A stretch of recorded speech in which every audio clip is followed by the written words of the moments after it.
मेरा नाम रेशमा है। मेरी शादी बचपन में ही मेरे माँ पापा के दोस्त के बेटे प्रदीप से तय हो गई थी।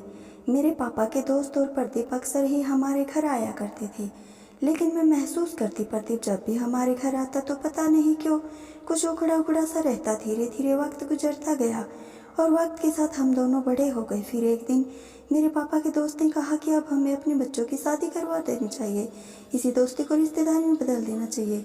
मेरे पापा ने प्रदीप से मेरी सगाई की और सगाई के कुछ दिन बाद ही हमारी शादी थी। धीरे धीरे करके वह दिन भी आ गया जिस दिन मेरी शादी थी, और शादी होने के बाद मैं दुल्हन बन प्रदीप के घर आई।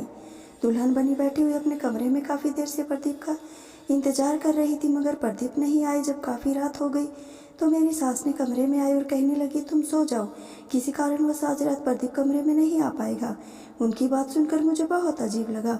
मैं किसी तरह उठी और कपड़े चेंज कर बिस्तर पर लेट गई। दूसरे दिन मेरे पति प्रदीप मेरे कमरे में आए तो उन्हें देखकर मैं बहुत खुश हुई। प्रदीप अच्छे इंसान थे। वो मेरा ख्याल करते शादी के 2 महीने बाद प्रदीप की दुबई में नौकरी लग गई। उनकी नौकरी की खबर सुनकर घर में सभी बहुत खुश थे और मेरी खुशी का तो ठिकाना ही नहीं था, क्योंकि मुझे उनके साथ दुबई जो जाना था। मैं खुशी खुशी दुबई जाने के लिए तैयारी करने लगी। दुबई जाने के एक दिन पहले प्रदीप ने कहा, मैंने रेशमा के बारे में एक बहुत बुरा सपना देखा है। यह सुनकर मैं ससुर जी बहुत परेशान हो गए। उन्होंने कहा, मैं रेशमा को अभी तुम्हारे साथ दुबई नहीं जाने दूंगा, तुम कुछ दिन वहाँ रुको रहो और सब कुछ ठीक रहेगा, फिर दोबारा इसे अपने साथ लेकर जाना। आज शाम को प्रदीप दुबई के लिए रवाना हो गए और मेरे दिन यूं ही उदासी के साथ गुजरने लगे। प्रदीप का जब भी फ़ोन आता तो मैं सिर्फ अपनी माँ से बात करते, वो मुझसे बात करने की कोशिश भी नहीं करते। पर अचानक से कुछ दिन बाद मेरी ज़िंदगी में बाहर आ गई। मुझे पता चला कि मैं माँ बनने वाली हूँ। मेरी माँ बनने की खबर सुनकर घर में सभी बहुत खुश थे और उन्होंने यह खुशखबरी प्रदीप को भी सुनाई। यह खबर सुनकर प्रदीप ने एक बार भी मुझसे बात करने की कोशिश नहीं की। कैसी हो जैसे तैसे मेरा 9वां महीना गुजरा। कुछ दिन बाद मैंने एक बेटी को जन्म दिया। मैं बहुत खुश थी, सभी घर वाले बहुत खुश थे। अगले दिन हॉस्पिटल से जब घर आई तो मेरे घर में खुशियाँ मनाई गई। तभी अचानक दरवाजे पर एक पंडित भिक्षा मांगने आया तो मेरे घर वालों ने उसे मिठाई दी, लेकिन वो भिखारी मिठाई लेने से इनकार कर दिया और कहने लगा, आपके घर में जो बच्ची पैदा हुई है वो मनुष्य है। उस भिखारी पंडित की बात सुनकर सभी हक्का बक्का रह गए। मेरे ससुर ने उस भिखारी से पूछा कि तुमने मेरी पोती के बारे में ऐसा क्यों कहा। उस भिखारी ने कहा कि आप मानो न माने, यह बच्ची बहुत मनुष्य है, इसकी मनुष्यत आपके घर को बर्बाद करके रख देगी।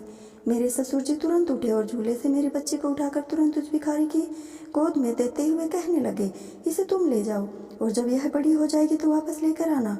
मैं रोती रही, गिड़गिड़ाती रही, पर किसी ने मेरी एक न सुनी और वह आदमी मेरी आंखों के सामने मेरी इस बच्ची को लेकर चला गया।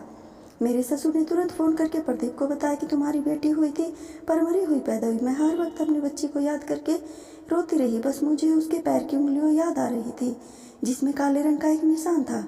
जैसे जैसे वक्त गुजरता रहा मैं सोचती रही कि शायद 15 साल बाद वह शख्स मेरी बेटी को लेकर आए, मगर अब मेरी बेटी को पैदा हुए 20 साल गुजर गए, यानी कि वह 20 साल की हो गई होगी। वह नहीं, मेरी पूरी जवानी अपने पति और अपनी बेटी के इंतजार में गुजर गई, पर वह दोनों ही नहीं आए। मेरे दिन कुछ यूँ ही गुजर रहे थे। एक दिन अचानक प्रदीप को बरसों दुबई से आ गई। उन्होंने इस तरह अचानक आता हुआ देख मैं हैरान थी, मगर इनके साथ उस दुल्हन देखकर मैं सन रह गई, क्योंकि वह अकेले नहीं, उनके साथ एक औरत थी जो दुल्हन की तरह सजी धजी किसी अप्सरा से कम नहीं थी। मैं हैरान थी कि क्या प्रदीप ने दूसरी शादी कर ली, पर अचानक मेरी नज़र उसके पाँव पर पड़ी तो उसके पैरों के निशान देखकर मेरी जान निकल गई, क्योंकि यह तो वही निशान था जो मेरी बेटी के पैरों पर था। बस यही एक निशान तो याद था मुझे अपनी बेटी का। ये मेरी ही बेटी है तो क्या प्रदीप ने अपनी ही बेटी के साथ। यह सोचते ही मेरे दिमाग चकराने लगा। अगले ही लम्हे बेहोश होकर गिर गई। मुझे होश आया तो सामने प्रदीप खड़े थे। उन्हें देखकर मैं रोते हुए कहने लगी, क्या अब यही देखना बाकी था जो आप दुल्हन लेकर आए हैं? वह कोई और नहीं, वह तो हमारी बेटी है। प्रदीप ने मुझे चुप कराते हुए कहा कि तुम चुप करो और घर चलो, सब कुछ तुम्हें बताता हूँ। मैं और प्रदीप दोनों पहुँच गए। घर पहुँचते ही प्रदीप ने कहा कि तुमसे शादी नहीं करना चाहता था, मैं अपनी पसंद से शादी करना चाहता था, लेकिन पापा ने ज़बरदस्ती मेरी शादी तुमसे करवा दी। शादी के कुछ महीने पहले मैंने नौकरी के लिए दुबई में अप्लाई किया था।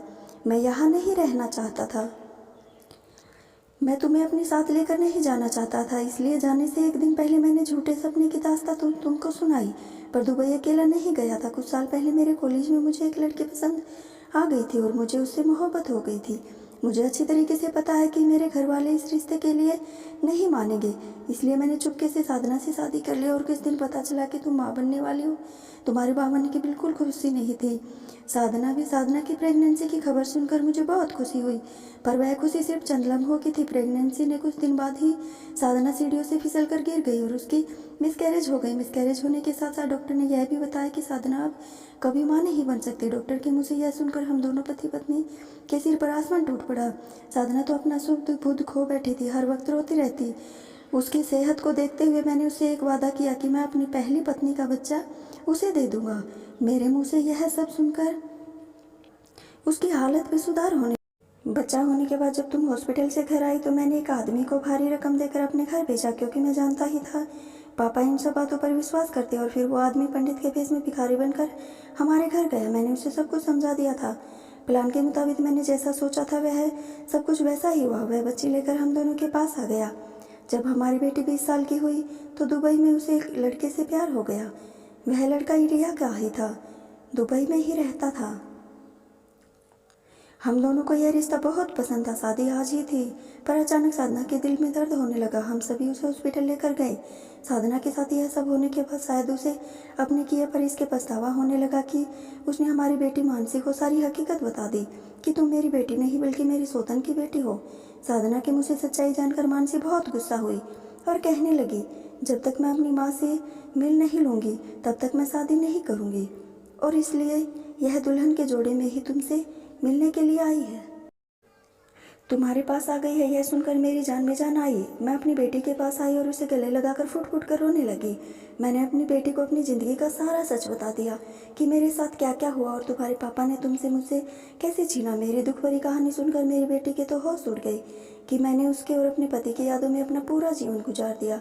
मेरी आप बीती सुनने के बाद मानसी तुरंत प्रदीप के पास गई और बोली, मैं और मेरी माँ एक पल भी आपके साथ नहीं रह सकते।